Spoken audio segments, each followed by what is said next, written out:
Well, thanks so much for coming out. I understand you guys had some bad weather this week, so I appreciate you making the effort to be here. And thanks so much to both IHS and to the Center for Market Process and Public Choice for hosting me. It's great to be back at the College of Charleston again. So this talk is, well, calling it half-baked might be a little bit too kind, in that this is a project that I'm just at the beginnings of, but it matched the themes of the weekend. So it was a chance for me to take this idea that I had on the back burner for a while and start to work on it a little bit more seriously.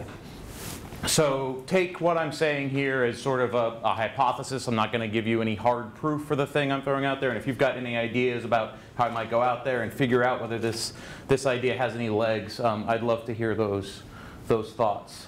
So my talk tonight really is going to be in three parts. First, talking about well, basically the talk title, what is the meaning of democracy? What do we mean when we talk about democracy?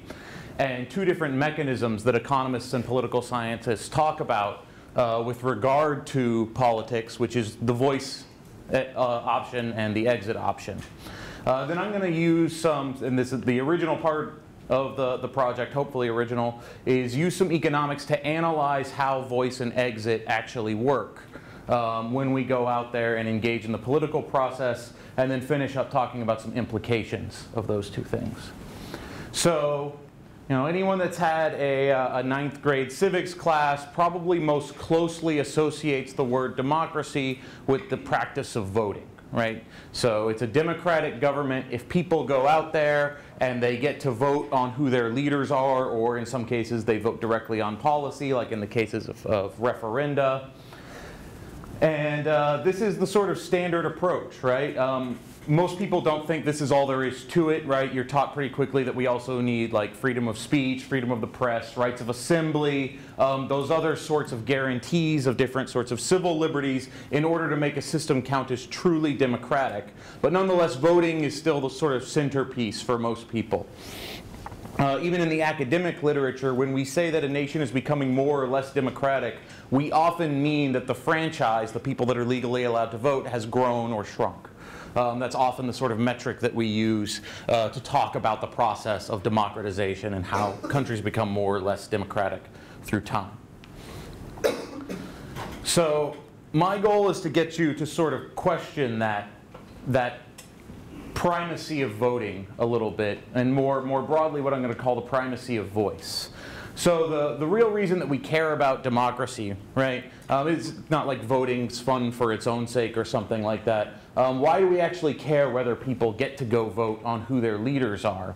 And I want to submit that the key idea in most people's minds, the key moral idea, is something to do with self-governance. Is the idea that instead of a group of elites ruling over us, telling us what to do, like a king or a set of oligarchs or a high priest or something like that, the idea is that the people govern themselves by playing an active part in creating the rules by which they live together. All right. There are other practical reasons that people like democracy. For instance, it allows you to change your government without having to fight a civil war over it. So I'm going to sort of set those concerns aside and focus instead on this sort of deeper normative commitment that people have, this moral commitment to the idea of self-governance as distinct from domination. All right. So this is a picture of the Roman Senate, and we typically think about the Roman Senate as a morally different thing, even though it was restricted to a small class of citizens. We think of it as a normatively different thing than Caesar coming along and telling people what to do. And it's this idea of self-governance that I really want to focus on. So the scholar I'm mostly drawing on in inspiration for this project is a political scientist named Vincent Ostrom, who taught at the University of Indiana. And he's the husband of the now more famous Elinor Ostrom, who won the Nobel Prize in Economics back in 2009. And Ostrom, the phrase meaning of democracy is the title of one of his books. And he really wrestles with this idea of what does it mean to have a self-governing society? Because the stark reality is that we do have governments. Those governments issue rules. They tell us what to do. And oftentimes it feels like there's not much we can do about it.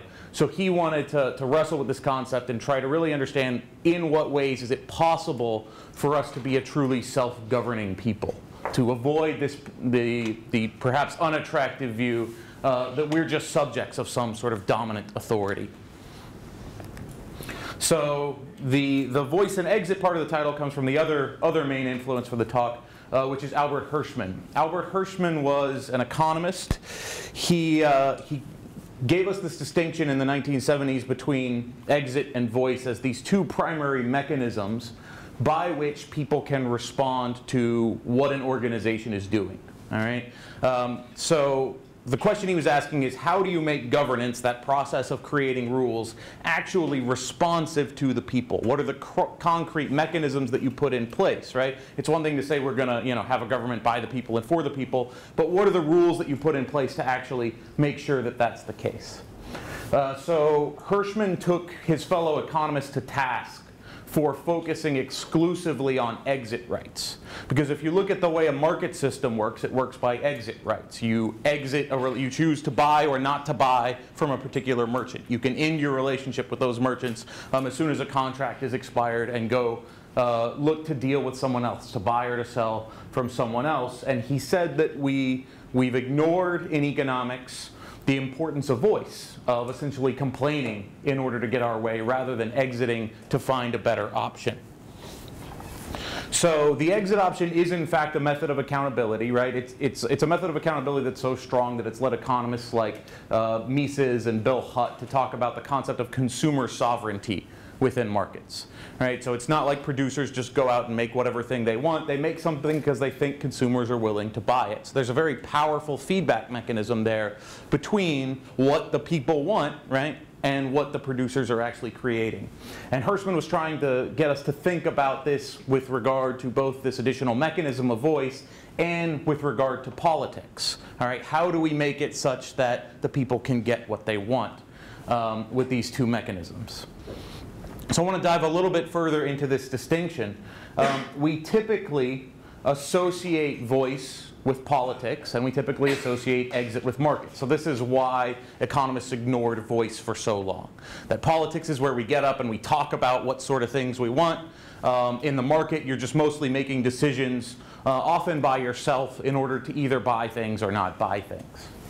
So Hirschman defines voice as, quote, any attempt to change rather than escape from an objectionable state of affairs, end quote, or more colloquially, to kick up a fuss, right? So voice is when we go out there and we complain in order to try and get things the way we want them, all right? It's got an obvious role to play in democratic politics.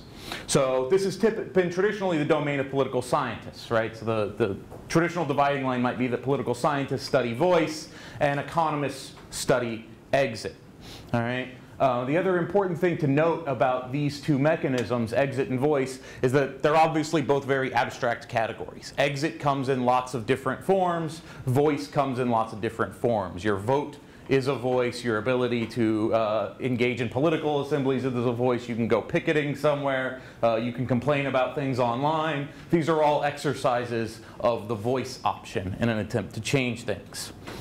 It's also important to note that voice and exit exist in both markets and in politics. All right, so it's not the case that we only see the exit option in markets and we only see the voice option in politics. We in fact see a mix of both in both of them. So if we want an example of voice that operates in the market, something like a Yelp review, this particular guy went to, this is a taco store in New York, and an ice cream truck came by and everyone that was working in the store ran outside to go get ice cream and left him standing there with no one to serve him. So he went on Yelp and he exercised his voice option in order to register his displeasure with this particular restaurant. And in polities, even though we don't typically associate exit with politics nearly as much as we associate voice, we also have exit options, right? So I'm from Texas, right? If you go back to the 19th century, there was this movement of people that would just leave signs on their door that said "Gone to Texas" when they wanted to abandon where they were and move out there. And now it's happening again. They're just all coming from California to escape from the policies in California, all right? Because California and Texas have a different bundle of state-level policies. So this is an attempt by people to exercise some sort of control or some sort of option over the rules by which they live. So my talk today is really focusing on this column right here. I just want to think about the questions of politics, even though I'm an economist, And I want to think about the differences between the voice option and the exit option. And my goal is not to persuade you that one is great and the other is terrible. I think a moment's reflection sort of gives you an obvious intuition that we want some sort of mix of both voice and exit in all sorts of different organizations in the world. But rather my goal is to get you to question your 9th grade civics teacher. Your 9th grade civics teacher that taught you that this was the most foundational thing to having a democratic form of governance, a self-governing society, one that was not characterized by domination, but rather by people searching out better rules to live together, right? That's what we mean by a self-governing society. So by and large, I want to follow Vincent Ostrom and try to convince you that, at least possibly, exit might be more important for democracy. Exit might be a more powerful mechanism for getting us closer to that goal of a self-governing society. So what does economics have to say about this? All right. Economists typically study goods and services, how they're produced, how they're exchanged, so on and so forth. So how is it that the tools of economics can help us here? So there's one really important difference between the usual sorts of markets we study in economics and the laws that we live by, the rules that we live by. And the crucial difference is that we all get the same bundle of laws. All right? So there's not one national drug policy for you and one national drug policy for me. Once there's a national drug policy in place, we all live with that policy. All right? Once there's a tax code in that place, we all live with that tax code. So the laws are jointly produced and jointly consumed rather than individually consumed. Whereas in, say, the alcohol market, if you prefer beer and I prefer whiskey, then we can go our separate ways and there's no problem. But in politics, when we're figuring out laws, most of the time, at least a large number of people are stuck with that same set of laws. So Charleston has one police department that chooses to allocate its funds how it chooses to allocate them. And allocate its efforts. So that's just the idea of collective consumption. Well, we do have some economic tools for analyzing situations where your decisions affect me. Because ultimately that's what this boils down to, is that because these services are jointly consumed, jointly produced, is that your voice and your exit both have a strong influence on me, and vice versa. In fact, most of what happens to me depends on what other people do with their voice and exit, and less to do with what I do with my own. So in economics, this is the basic idea of externalities that you've probably all encountered in your introduction to economics class. So we've got a few helpful analytic categories in economics for analyzing these sorts of decisions that tend to create externalities. So normally, if we were doing an economic analysis of politics, we would look at something like the economics of voting in a standard sort of public choice approach. That's not the way that I'm going with this. When I'm talking about voice and exit, I mean them in this more abstract sense. And when it comes to voice in particular, I'm less concerned with the economics of voting and more concerned with the things that build up to a vote. Like, say, the process by which we try to persuade each other verbally about what sorts of policies we should support in the first place. So I do mean voice in this broader sense, and it's not going to be a sort of standard public choice approach. So the ideas from economics that I want to pull in order to analyze voice and exit are the ideas of positional goods and of exit and of network goods in order to analyze voice and exit each. So I'll start with the idea of positional goods. All right? A positional good is any good for which what matters is not the absolute quality of the good, but its relative quality. All right? So if I'm buying a car because I like the fact that it can go 0 to 60 in 8 seconds, then I'm buying a car for its objective qualities, right? I want this good. And that's what economists mostly assume, is that when consumers are going out there and buying goods, they're buying a bundle of objective qualities. All right? If instead what I want is the car that goes 0 to 60 faster than any other car on the market, then I'm engaged in buying a positional good. I want a car that's faster than your car. All right? So in the former case, if I'm buying a bundle of objective characteristics, there's no necessary externality there. But if I want a car that's faster than your car, all right, then the fact that my car is faster imposes a negative externality on you, a negative external effect, if you also care about whether you have the fastest car. All right? So just think about any sort of sporting competition, right? Like a race, where if you're the fastest, right? If I go faster and we're both trying to win the race, then that makes things worse for you because you would like me to go slower because you would like to come in first in the race, right? If the competition is over who has the nicest suit or who lives in the best school district, all these sorts of goods where what we care about is the ranking, not about the objective qualities, then when I do well, by definition, someone else is doing correspondingly poorly, because we're ranking things. If any of you have cruel old professors that grade you on an old school curve, right? That's a positional good. If someone studies, if one of your classmates studies harder, that makes things worse for you. All right? So positional goods impose negative externalities on other people. And therefore, they lead to what economists call zero-sum competition. One person wins, one person loses. This isn't true of all forms of competition, but it is true of competition over positional goods.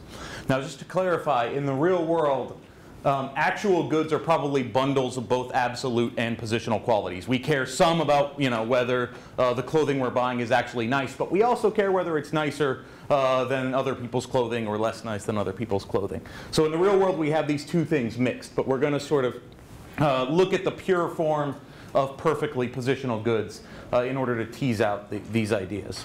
So the first quality of a positional good is this idea of zero-sum competition. There are two more qualities that matter for what I'm doing.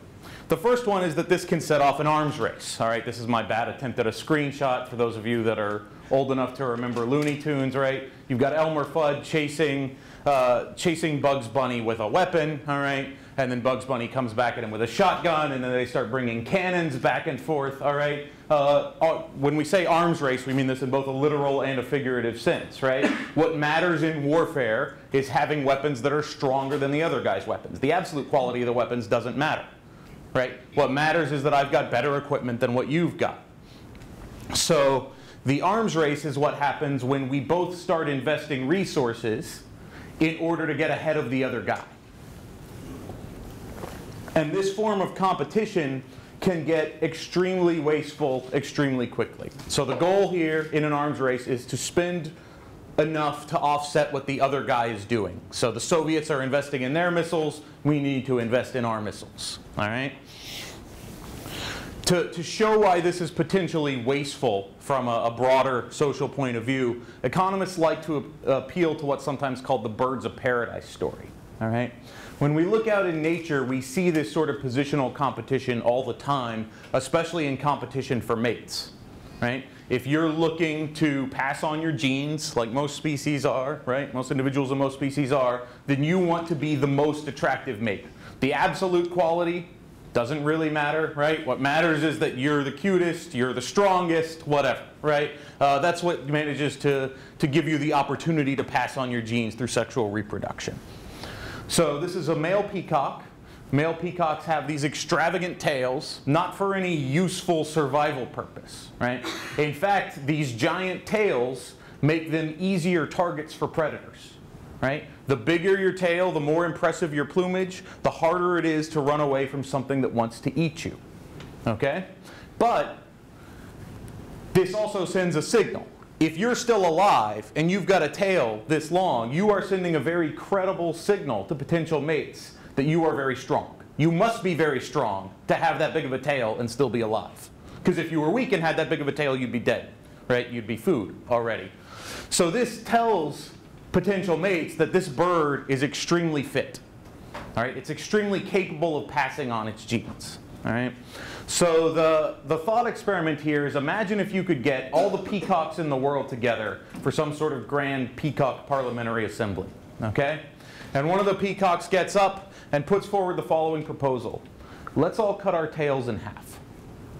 If we all cut our tails in half, we'll all have exactly the same relative standing. Right? If my tail was bigger than yours, my tail will still be bigger than yours, right? We'll have exactly the same ranking. We'll have exactly the same ability to get mates. All right? But we'll all get away from predators more. So it'll be better for everybody because we'll all have an increased chance of survival, but no one's relative status is going to suffer. Okay? This is why we think of arms races as potentially very wasteful when they take place, right? If I'm racing to have a nicer house than my neighbors or vice versa, and what we both care about is status, we could both have the same status without wasting tons of money adding unnecessary things to our ridiculous McMansions and so on and so forth, right? So this process of engaging in an arms race over positional goods can cause waste because simply we both spend more money and we're no better off than we were before because we've got exactly the same ranking that we had previously. So the last quality of a positional good is that positional goods tend to create winner-take-all markets. All right? So if you think about who the best musician in the world is, they're probably not twice as good as the next best musician or the third or fourth best musician. But there's a very good chance that they sell twice as many records. So the rewards to being the best are extremely high, and the rewards drop off very quickly. So this is a graph that my former boss put together to talk about economic development, but it's making exactly this point. If you look, this is on this axis, you've got the number of rock bands that have a certain number of record sales, right? So obviously, more bands have smaller records, smaller numbers of record sales. By the time you get to a whole lot of record sales, you've got very few bands that operate in that world. About 74 bands in the world at the time that he made this have 50 million record sales. The number hasn't changed much. I think it's gone up to 80 or so when I double checked this. 50 million record sales total. To get to, and this is a logarithmic scale, right? To get to the best-selling band, we go from 50 million sales to 1,000 million sales, 1 billion record sales, right? This is extraordinarily skewed in terms of the rewards for being the first best or the second best, okay? The reason this takes place is that when positional goods are what's at stake, success breeds success, okay? So the mere fact that you're successful gives you more success in the future, all right? So imagine that, you know, you hear a Beatles song and you hear a Michael Jackson song. Michael Jackson is, I think, number 4. After Beatles and Elvis Presley are up top. Michael Jackson, I think, is number 4, right? You hear the Beatles song and you think it's a little bit better than the Michael Jackson song. So when you call into the radio to request that they play a song, they don't do that anymore, but when you click the thumbs up on Pandora, whatever, right? Or create a new Pandora station. When you do that, then other people hear the song. So the mere fact that you like the song a little bit better gives other people more exposure to the song. Other people are going to hear the song, they're going to want to go out and buy the record, they're going to call in and request it, and so on and so forth. So the mere fact that you like that there's a slight difference at time A creates this gigantic difference at time B in terms of the level of success. So there's an economist named Robert Frank that studies all these sorts of positional markets. And he makes the argument that something like cheap audio technology has radically changed this market, right? If you think back to the Middle Ages, the only other musicians you were competing against were the other people that could play an instrument in your tiny little town, right? So the rewards to success were not nearly as unevenly distributed at that time, all right? Now, if you're trying to sell your CDs, you're competing against the Beatles, right? Which is why you've got millions and millions of bands that have about 7 record sales, all right? And one band that has 1 billion record sales in the world. You have this idea of a winner-take-all market because what matters, again, is the relative quality of the music, right? You're picking this song because it's better than the other songs, not necessarily because of its absolute quality. So it's the positional characteristics that give us these sorts of distributions. So I don't want to talk about Robert Frank's sort of policy implications. Rather, what I want to do is try to convince you, this is my hypothesis in the paper, that voice as a mechanism of accountability acts like a positional good. All right? So first point is that voice is zero-sum. Okay? Our time is scarce and our attention is scarce. When we say you have to pay attention to someone, right, that's a very profound metaphor because I have to give you time to listen to you if I'm paying attention to you. And not only that, it's also physiologically costly. You expend resources processing what someone else is saying. So if we think about this economy of attention, what I'm concerned with here is effective voice, not just the formal right to speak, right? But who's actually getting the attention when they're speaking. If you get into an argument with someone, there's a winner and a loser to that argument, at least as far as the onlookers are concerned. Both people probably walk away thinking they win most of the time, right? But to the spectators, that's not the way it works. Someone's the winner and someone's the loser. If I'm paying attention to you, it means I'm not paying attention to someone else, all right? Influence, like how fast your car goes, is a relative good. Right? It doesn't matter. There's no absolute metric of how influential you are. It's only how influential you are relative to other people. And this is beginning to sound a great deal like a positional good, like the feathers of the peacock, or the fastest car, or the nicest suit. So the first point I want to make is that when your voice increases, my voice necessarily decreases, effectively. The more say you have, in an effective sense, the less say I have, proportionally. The next point is that just like any other positional good, this can set off an arms race. All right? There's a large literature in political science describing campaign spending as a sort of arms race between two candidates. So if my opponent gets a lot of money to run a bunch of ads leading up to a campaign, then I want to get some offsetting money in order to run some ads of my own. If my opponent has 10,000 yard signs, I want 20,000 yard signs in order to make myself even more visible. So there's a number of studies. A lot of studies just look at the absolute level of spending and the vote share. The studies I found in political science journals that look at relative spending fit this hypothesis. If I can outspend my opponent, it increases my chances of winning. So it's the relative status of the voice that matters quite a bit. All right. So this is just congressional election spending for the past 40 years. I don't want you to read too much into this. These numbers, if you were extended further back in time, they go up and down a little more. It's not a straight increase if you go all the way back to the earliest days of the Republic. In fact, you see, I think it starts going up in the 1960s, then it goes down in the early 1970s when some federal campaign finance laws were passed, but then it gradually ramps up over time since then and has been a continuous increase since the early 1970s. My hypothesis is that's all television, is that starting in 1960 we start televising presidential elections and other sorts of elections, and so you get this ever-increasing arms race going on once we start engaging in political debate over the airwaves. But this isn't the only form of an arms race that you can get with voice, all right? This will be a stretch for some of my academic colleagues, but imagine that you're in a committee meeting, all right? And someone has a proposal, all right? And someone else feels that their proposal, which is better, right, isn't getting enough attention, okay? So they take a few more minutes of the committee's time in order to explain why their proposal is even better than the other proposal, right? Then the original guy has to respond that no, in fact, here's the problems with that plan, right? And pretty soon we've set off a positional arms race in terms of taking up your colleague's time, right? And the committee meeting that should have taken 30 minutes instead takes 3 hours.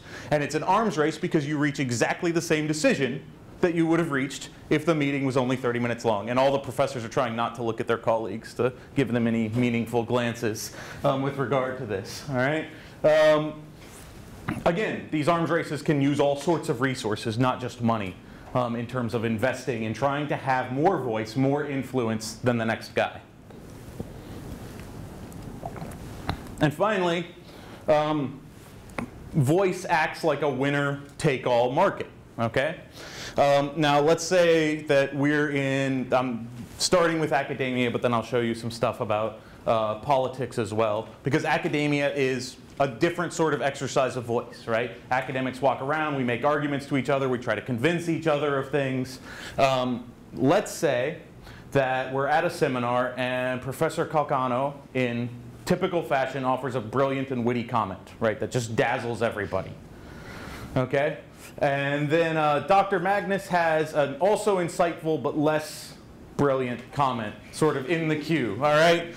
So Dr. Magnus has been thinking about this, but now Pete has sort of stolen his thunder by making a point that's even more brilliant. So how does Dr. Magnus increase the chances that people pay attention to him? Well, he ties his point to Pete's point. He says, yeah, and building on that, because people are inherently already interested in Pete's point, all right? Because they're interested in Pete's point, I try to borrow some of that attention by making a point and building on it myself. So remember, this is the crucial condition that success breeds success. This is what led to the winner-take-all markets. The mere fact that Pete made a good point makes it more likely that future people will refer to Pete's point. And once Phil has referred to Pete's point, then I have to refer to Pete's point, because now that's the standard of the conversation. So success breeds success, and we get these incredibly skewed distributions in terms of the influence on the conversation. All right? So here's a paper that came out a few years ago in the Journal of Economic Perspectives. It was measuring citation counts in published academic papers. All right? And this is only for articles that had 500 or more citations. So again, just like the graph with the Beatles, this is among papers that are already wildly successful. Okay? If any of our papers got 500 citations, we'd be dancing in the streets right now. Just ask any of the other professors. All right? So if you want to talk about, say, information problems in markets, you cite the Stiglitz and Greenwald piece on information problems in markets, right? And you're expected to cite it because everyone else that talks about information problems cites the same piece, all right? Success breeds success. So when these economists surveyed almost all of the economics journal articles that got 500 or more hits, they talk about a few that are in other journals that they didn't bother to look at.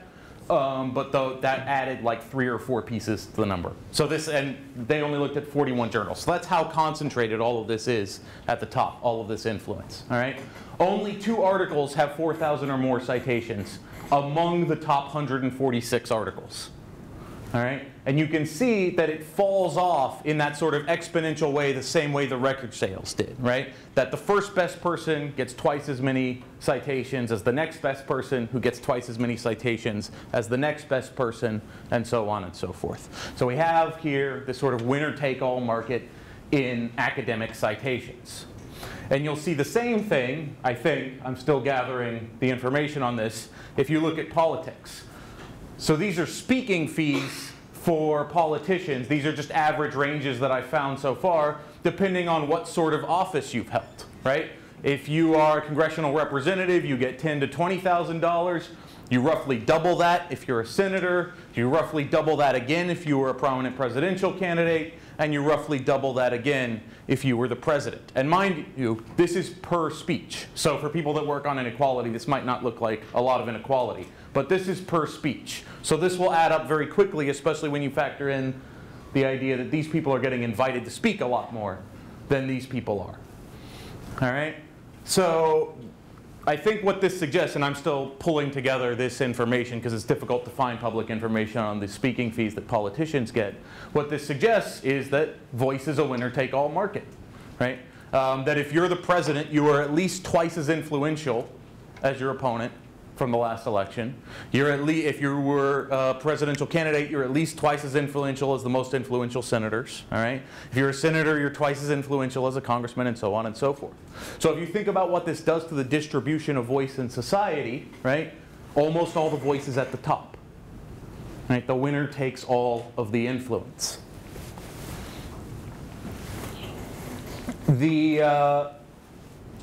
And again, I think what you're seeing here is the role of technology as well. Because technology in say the music industry gives everyone access to the Beatles, not just the person who can afford to go see the Beatles in person, right? Something like multimedia use of multimedia for politics gives politicians access to a much broader audience and tends to reinforce these tendencies towards a winner-take-all market. So that's my case on voice. Now I'll move on to network, where I've got a little bit less to say, because like I said, this is still early in the project. A network good So a positional good is where my having the good imposes a negative externality on you, right? I've got a faster car than you. That makes it harder for you to have the fastest car, okay? A network good does the opposite. For a network good, if I have the good, it's more valuable for you to have the good than if I don't have it, all right? So the direct, what we call the direct network effect, all right, is one in which the value of the good depends on the number of other people that possess the good. The more people possess it, the better off you are. So think about Facebook, right? Why does everyone want to be on Facebook? Because everyone else is on Facebook, right? That's why it's so difficult to compete with them and get another social networking site started, all right? In the 90s, why did people want fax machines? Well, because everyone else had a fax machine, right? If no one else has a fax machine, then your fax machine is just a chunk of plastic, all right? Why does everyone else want a telephone? Why does everyone want a Blu-ray player? Because everyone else has a Blu-ray player, and you want to be able to watch the same movies as everyone else, all right? So these sorts of network effects create positive externalities and tend to lead people to converge to consuming the same sorts of goods and services where they exist. If we were to look over the span of human history, the most important network effect is language, probably, right? In the grand scheme of things, you want to speak a language that other people speak, right? You can go around making up your own words if you want, but that's just going to impair your goal of communicating with other folks. So a network good is any good for which you having the good makes the good more valuable for me. Those are the straightforward direct effects. There are also indirect network effects, okay? So the more people that have an iPhone or a Macintosh operating system, the more companies want to develop applications that use the iPhone, that use the Macintosh operating system. Okay? So the fact that someone else is carrying around an iPhone makes your iPhone more valuable because it's more likely you'll get exactly the sort of apps that you want to get on that iPhone. I think the prime example of the indirect effects in human history is the internet. Right? The internet is valuable precisely because lots of people have access to the internet. When the internet was like 7 guys that could send each other emails, right? It wasn't that interesting to log on and get online. All right? But because everyone's on the internet, right? Suddenly it's this incredibly valuable thing. I like this video that's been put out by the Fund for American Studies, another organization that I do some work with, called "Would You Give Up the Internet for $1 Million?" Right? Give up internet access for your entire life to get $1 million right now. Right? They go out and ask people this question, and of course the answer almost uniformly is no. All right? That's just these indirect effects of a network good. So powerful, right? That you don't want to lose contact with all the stuff that other people are creating and putting online, right? More people online means more stuff to look at, more cat videos to watch, right? All the sorts of things that you care about being online for in the first place. So the last quality of network goods I want to talk about is increasing returns. All right, so because other people make the good more valuable for me, right? You being on the internet makes the internet more valuable for me. The more people get on, the more people want to do it. It's sort of like a bandwagon effect, right? So this is the number of active users on Facebook over the past 10 years, roughly, right? And the more it grows, the faster it grows. Because the more people are on, the more valuable it is to get on yourself. So in 1990, think about this internet thought experiment again. In 1990, if someone had asked you, would you be willing to give up the internet for the rest of your life for $1 million? It might have been perfectly sensible to say yes, right? Nowadays, it would be sort of crazy, right? Unless you know you're going to die tomorrow, then it would be really cool because then you'd have $1 million to spend in one night. All right? So increasing returns are an important feature of these network goods. And you can sort of see where I'm going with this. Here's what positional goods are. Here's how voice is a positional good. Here's what network goods are. Here's how exit is a network good. All right? But I'm going to start with the indirect effects. All right? So I want you to perform the following thought experiment. Remember that exit is characteristic of markets and how markets operate. Imagine we lived in a regime where everyone had to go to McDonald's every day for lunch. Right? There was just no option. They can't force you to eat it, but you got to go and you got to pay for your lunch at McDonald's. All right? First of all, McDonald's would jack up the price quite a bit, right? Some people might throw the lunch away and then go eat somewhere else, right? Just accept it as sort of a tax on eating lunch, all right? But lots and lots of people are going to be eating at McDonald's, okay? Then imagine that you petition the government to allow you an exemption. So now Pete doesn't have to eat at McDonald's. All right? Pete now has an exit option. He has an exit right that no one else has. How valuable is that right if he's the only one that has it? I mean, I don't think it's that valuable at all, because no other restaurants can make money if only he can eat there. All right? It's not that valuable at all because everyone else is still eating at McDonald's. So there's not enough consumers to create a base to give you all these nice restaurants that you guys have here in downtown Charleston, all these nice lunch options. All right? So if I'm the only one with an exemption, I don't think it's worth very much at all. But if we multiply the number of people that have it, then I think it becomes more valuable. And here's another important thing about exit. It's valuable even for the people that stay. Now imagine we live in the world like we live in, where everyone can eat at McDonald's, right? Even the people that still choose to eat at McDonald's, I posit, are better off. They're better off because McDonald's is forced to compete to retain its customers, right? If everyone's forced to eat at McDonald's, then McDonald's can do whatever they want, all right? But if other people can exit, all right, then even the people that are still at McDonald's get a higher quality of service than they would without those exit rights. So even the people that stay put get a better option. So in economics and in political science, we refer to this when it's applied to government as foot voting, or sometimes called Tibu competition. I said one of my inspirations was Vincent Ostrom. Ostrom was one of the early co-authors with Tibu on a lot of this literature on the importance of federalism and foot voting, about moving from one jurisdiction to another. And there's a large literature out there about the influence that this has. In the limit, if people are free to move around, all right, we get something that looks an awful lot like a market for governance, a market for public services and a market for laws that allows people to sort into the options they want. And importantly, it puts pressure on the people at the top to provide public services and provide laws that people want, right? Because if you don't live in my state, then I can't tax you, all right? So if I'm the guy running the government and I want to be able to tax people both to pay my own income and provide all these wonderful things I think that government should provide, I need people to live there so that I can tax them. All right? So if you move away, that's one less person on the tax register. And so I have to take into account your preferences, right? Not your preferences individually, but I have to take into account the broad preferences of people generally in order to get people to come live in my state. And not only is there this idea of Tibu competition and people putting this competitive pressure on governance, there's also a large literature out there about the effects of exit on liberty, which I think is incredibly important and reveals this idea that your exit creates value for me. So Barry Weingast has this classic article called Market Preserving Federalism. And he argues that it was very crucial that in the early days of the Industrial Revolution, there were lots of different jurisdictions with lots of different policies. So that entrepreneurs that were trying out brand new ways of creating goods and services, if they got screwed by one municipality, they could go somewhere else. All right? They could pick up and they could move somewhere else. And without that freedom to move away from the bad policies, that we probably wouldn't have had this magnificent takeoff in wealth that we've had over the past few hundred years. So in terms of direct effects, I think the indirect effects are probably more important for exit as a network good. But I also think the direct effects are quite important. All right, so I've got up here two books because I couldn't find any good pictures to summarize this. One's by Eleanor Ostrom, who I already mentioned.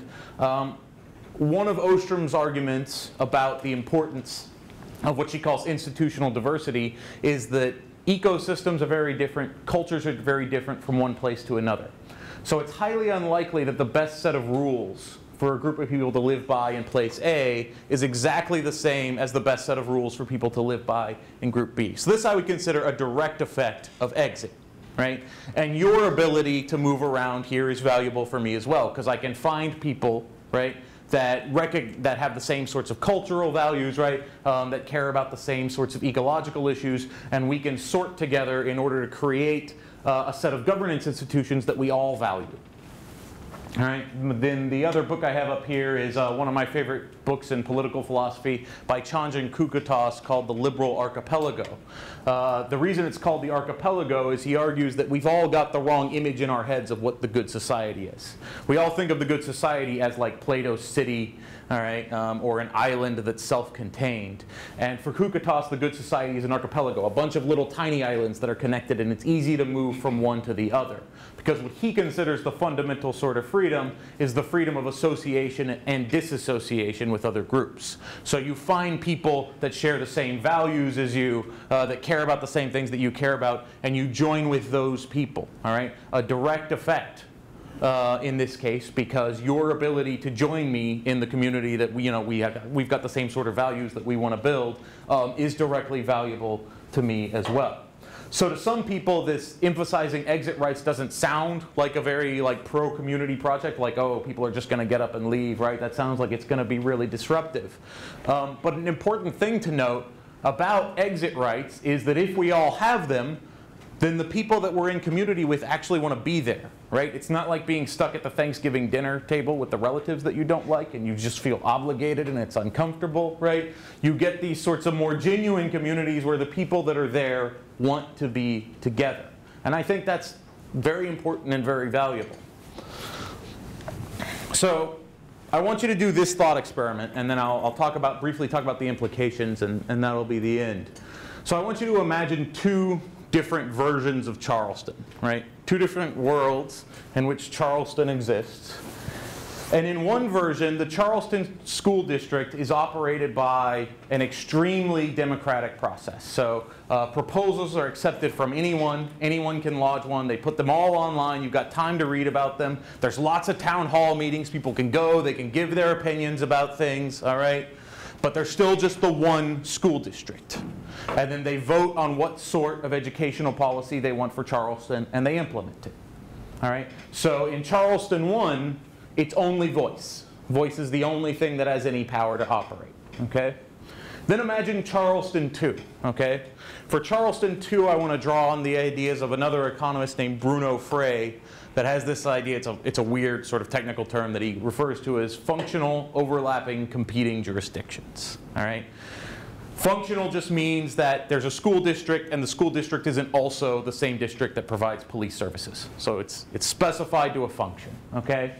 And it's overlapping and competing in that multiple school districts exist in the same geographic space. So the idea that he has in mind is that imagine there are 10 school districts in Charleston.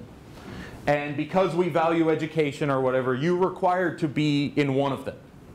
All right? You're required, whether you have kids or not, to pay taxes into one of them, whatever you want. All right? But you get to choose among those 10. Okay? So they have to compete for your services. Now let's imagine that of these 10 districts, none of them allow you any input on it. They're not going to accept feedback from the customers, right? You just decide, take it or leave it, and you can switch from one year to the next. The thought experiment I want you the question I want you to ask with this thought experiment is, which of these two systems is self-governing? In which of these two systems are the people of the city of Charleston in charge? And in which of these systems are the elites in charge? All right? And remember everything we've said about voice being positional and tending to concentrate influence towards the top. All right? And you might think that this one's still more democratic, but I don't think it's crazy to say that this one's more democratic at the end of the day. Even though you get no input on the content of what the school districts are offering, you still have a lot of power in influencing how education gets offered in Charleston. So with that thought experiment, here's my two main implications. One is that voice isn't all that democratic. All right? The voice option, because it relies on speech and persuasion, is subject to all those problems of positional goods. It concentrates power at the top. This was recognized a long time ago by a political scientist named Bertrand de Juvenal in a great article called The Chairman's Problem, where he pointed out that in any legislative assembly, the chairman has to allocate speaking time to different people.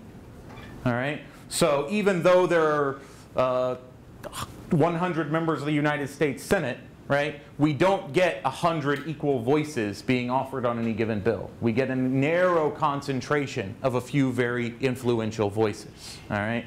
Another way to think about this is what's sometimes referred to as the iron law of oligarchy in sociology. It's that you can create these formal structures for people to have a voice, but power still tends to concentrate at the top, all right?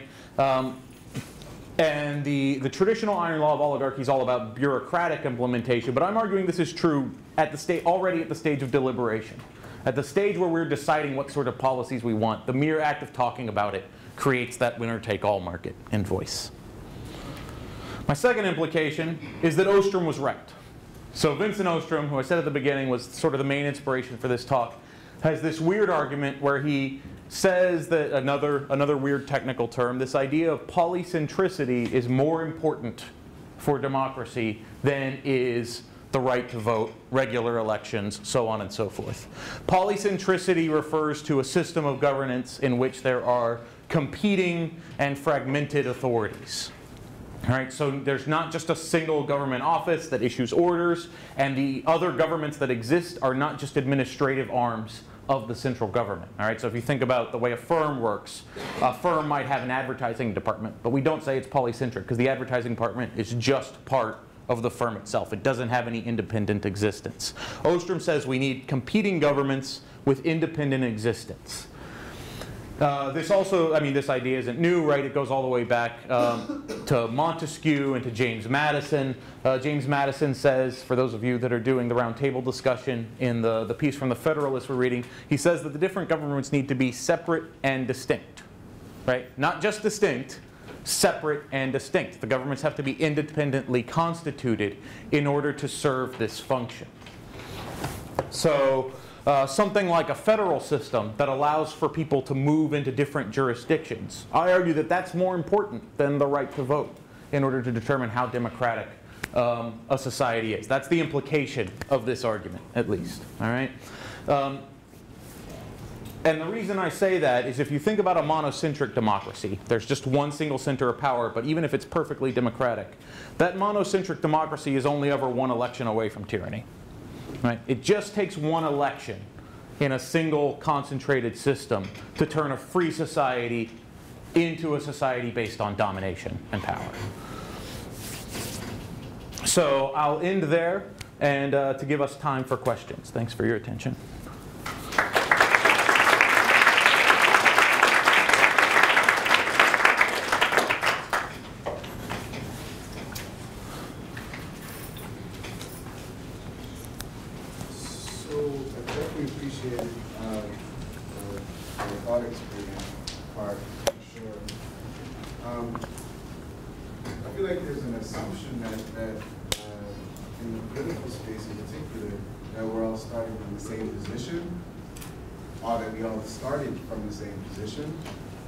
And then that voice was kind of delegated and regulated in an equitable fashion.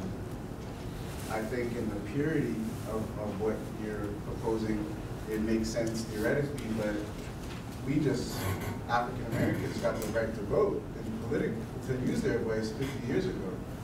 And so there's a vast part of this country's history in which people were living under a contract that not only was there not an exit point, there wasn't a point to actually influence your voice in any real way.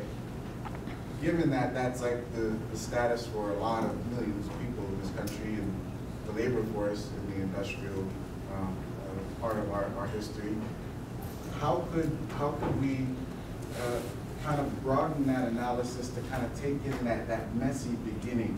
So maybe when we talk about recalibrating, or when we talk about equity of voice,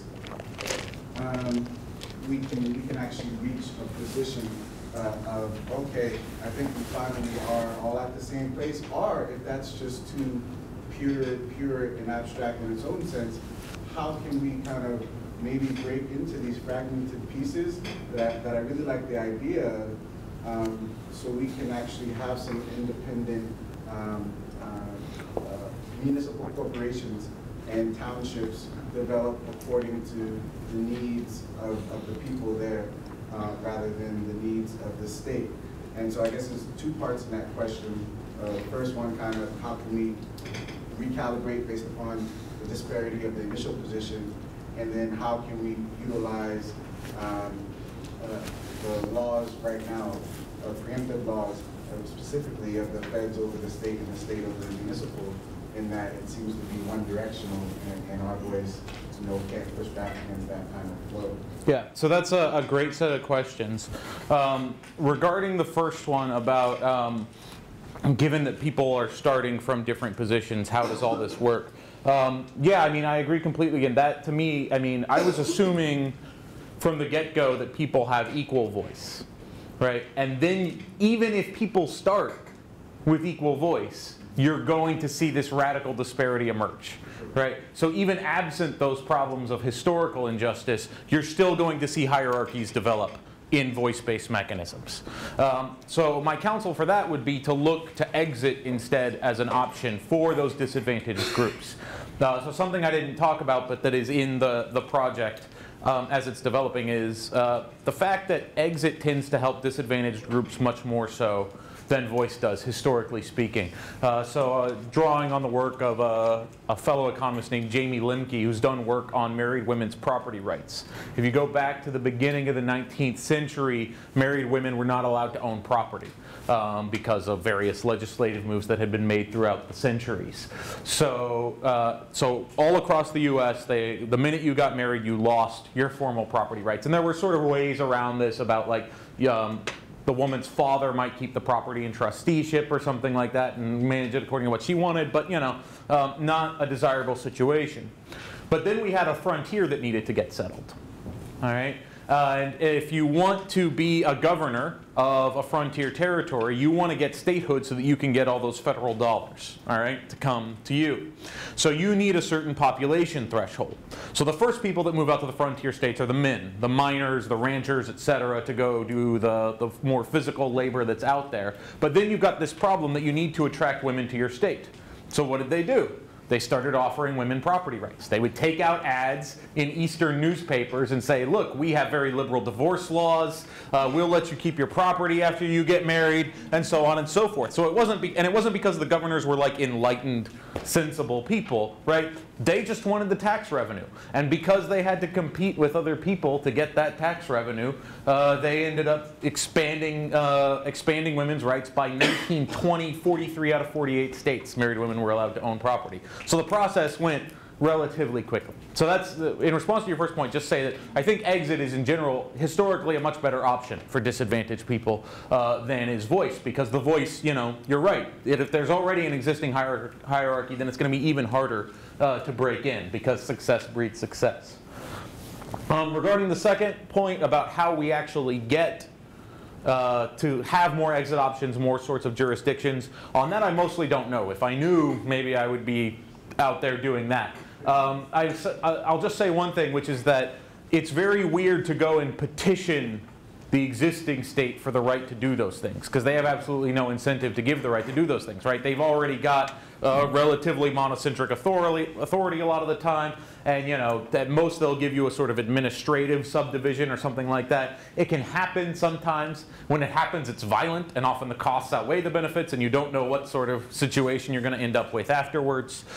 So I think the way forward for building exit options is not to try and break up existing things necessarily, but just try to create alternatives on the side. Rather than petitioning the existing authority to break itself down, just go out and create alternative options, whether in markets or in politics, alternative ways for people to live together and create better rules with one another. Typically, political units are tied to space, although we see this kind of thing changing or potentially changing. I'm thinking about an article a long time ago in the New Yorker defending the Electoral College. And in connection with that, I'm also thinking about sociologist studies that show how people tend to move to places where people are more like them. So in terms of the United States, for example, to the extent that people would leave one state and go to another, that could be a devolutionary kind of influence.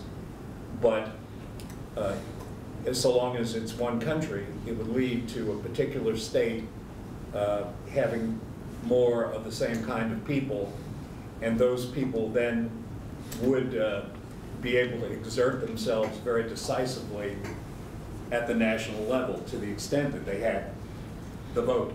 Right.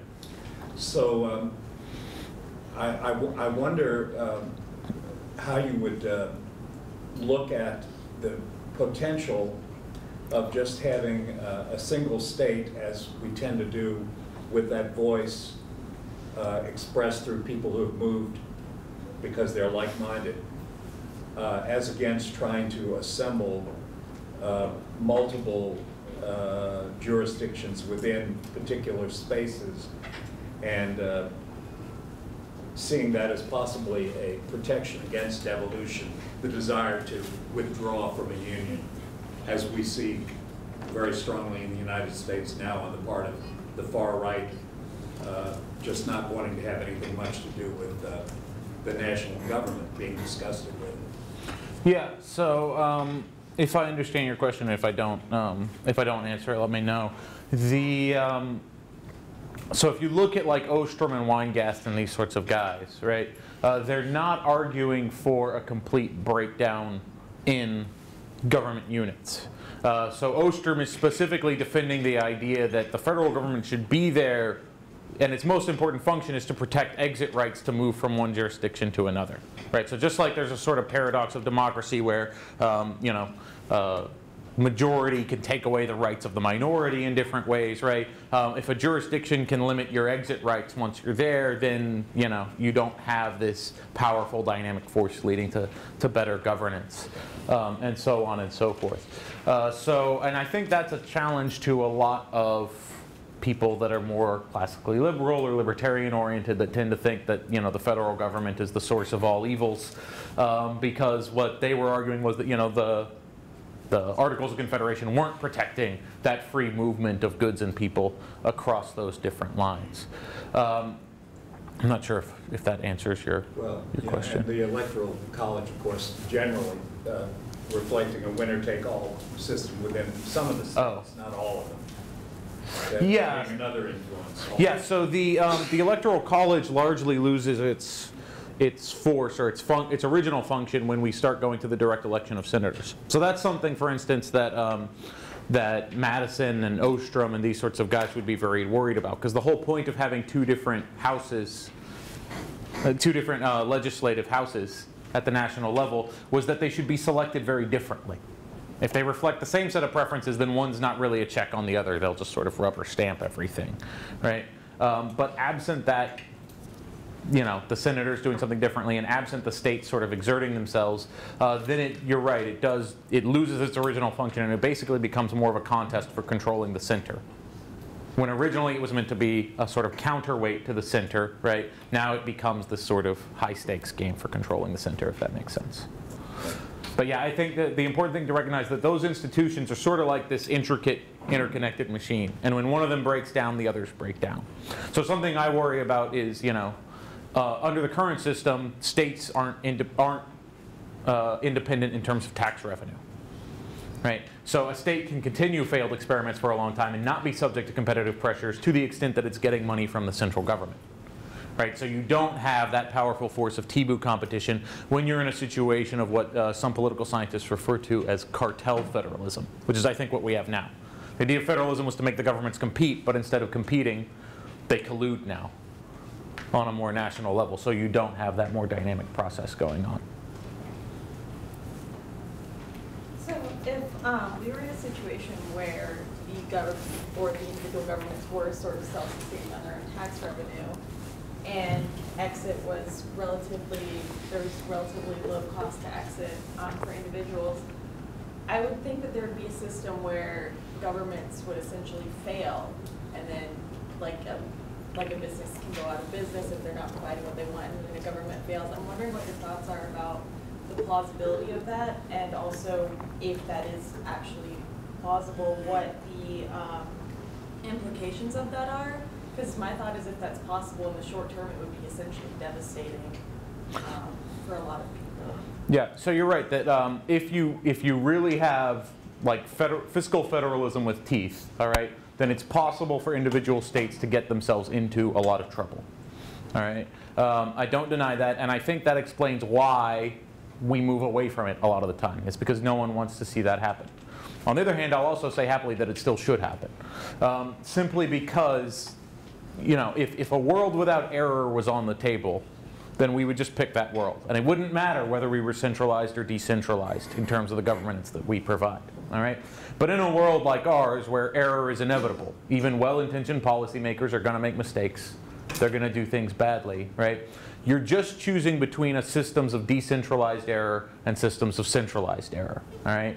And any understanding of sort of economics or complex systems theory will teach you that it's when all the errors are concentrated that things get really bad really fast.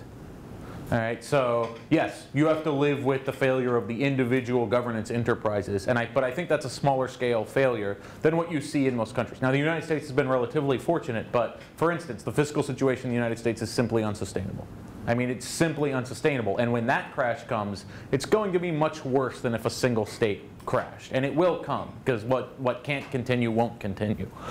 So yeah, it's a question about how big of an error and whether you're just kicking the can down the road as far as I'm concerned.